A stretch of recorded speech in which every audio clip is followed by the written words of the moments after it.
Hello, welcome friends. Crane knowledge हम में आपका स्वागत है और आज का हमारा टॉपिक है अर्थ एंड कॉन्टिनेंट्स, धरती और उसके महाद्वीप। दोस्तों, आज धरती में 7 महाद्वीप हैं, 7 कॉन्टिनेंट्स हैं और 5 ओशन हैं। लेकिन क्या आप जानते हैं, आज से लगभग 300 मिलियन साल पहले ऐसा नहीं था।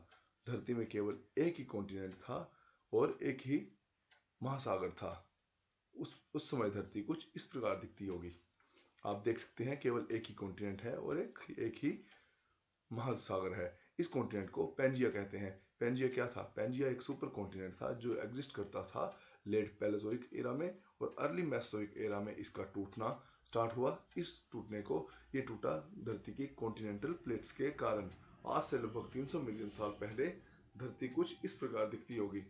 आप देख सकते हैं, north America, south America, Africa, Eurasia मतलब एशिया और यूरोप, ऑस्ट्रेलिया, अंटार्कटिका, ये सारे के सारे कॉन्टिनेंट इस प्रकार जुड़े थे। कॉन्टिनेंट के इस प्रकार टूटने को कॉन्टिनेंटल ड्रिफ्ट कहते हैं।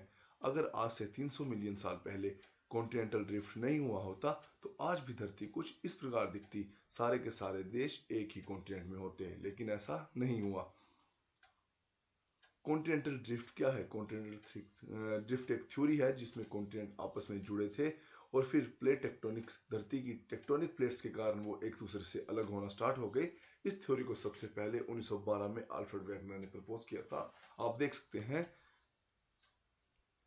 कॉन्टिनेंट आपस में एक दूसरे से अलग हो रहे हैं।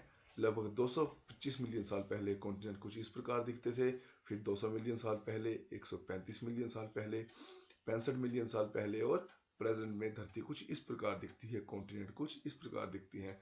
और आज धरती में 7 कॉन्टिनेंट्स है, एक कॉन्टिनेंट नहीं है। उस एक कॉन्टिनेंट पेंजिया के 7 टुकड़े हुए और ये 7 कॉन्टिनेंट बनाते हैं। क्या आप जानते हैं दोस्तों, आज भी धरती पे 70% पानी है, ओशन है, और केवल 30% लैंड है। और इस 30% लैंड को 7 कॉन्टिनेंट में डिवाइड किया गया है। और वो 7 कॉन्टिनेंट कौन कौन से हैं? Asia, Africa, north America, south America, Antarctica, Europe और ऑस्ट्रेलिया।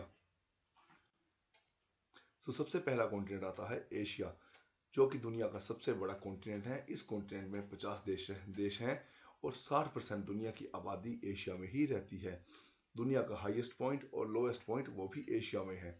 दुनिया का सबसे हाईएस्ट पॉइंट माउंट एवरेस्ट, जिसकी ऊंचाई 8,848 मीटर है, और दुनिया का सबसे लोएस्ट पॉइंट उसे कहते हैं शोर ऑफ द डेड सी, जिसकी ऊंचाई मात्र 397 मीटर है।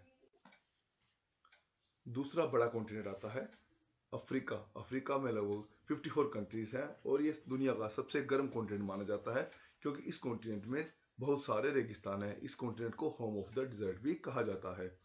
दुनिया का सबसे बड़ा रेगिस्तान सहारा है, द सहारा है। उसने अफ्रीका का 25% लैंड को ऑक्युपाई किया है। अफ्रीका आज भी अपने वन्य जीवन के लिए जाना जाता है। ये आज भी घर है जैसे antelope, lion, leopard, hyenas, panther, giraffe और जीब्रास का। नेक्स्ट कॉन्टिनेंट आता है नॉर्थ अमेरिका।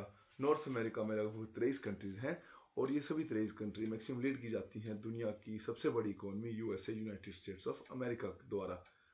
नॉर्थ अमेरिका में लगभग 1700 बर्ड की स्पीशीज रहती हैं।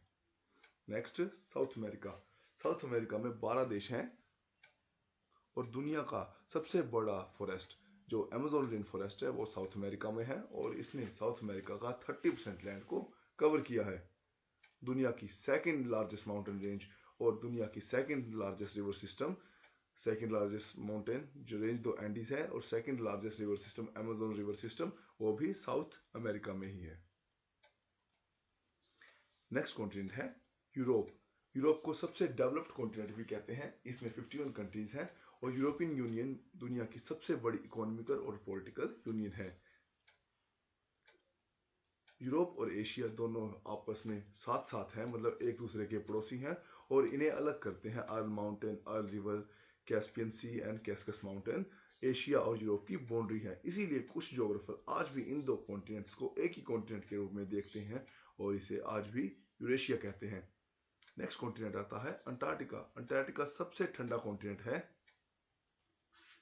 ये कॉन्टिनेंट किसी के भी रहने के लायक नहीं है, इंसानों के रहने के लायक नहीं है, इसलिए यहाँ पे कोई भी परमानेंट हैबिटेट नहीं है। यहाँ पे कुछ साइंटिस्ट रहते हैं जो कि साइंटिफिक सर्च करते हैं। यूएन की ट्रीटी के अनुसार देश अंटार्कटिका का यूज कर सकते हैं पीसफुल साइंटिफिक सर्च के कारण। अंटार्कटिका में कोई भी पेड़ नहीं है, कोई भी फ्लावर नहीं है, कोई भी घास नहीं है। इसकी वेजिटेशन बहुत ही लिमिटेड है, जिसमें केवल 350 स्पीशीज ही रहती हैं। अंटार्कटिका को एक ट्रू डिजर्ट भी कहते हैं। ये एक्सट्रीमली कोल्ड है, इसे ठंडा डिजर्ट कहते हैं। इसका एवरेज टेम्परेचर -50 डिग्री सेल्सियस है और इसका एनुअल रेनफॉल केवल 50 मिलीमीटर ईयर है।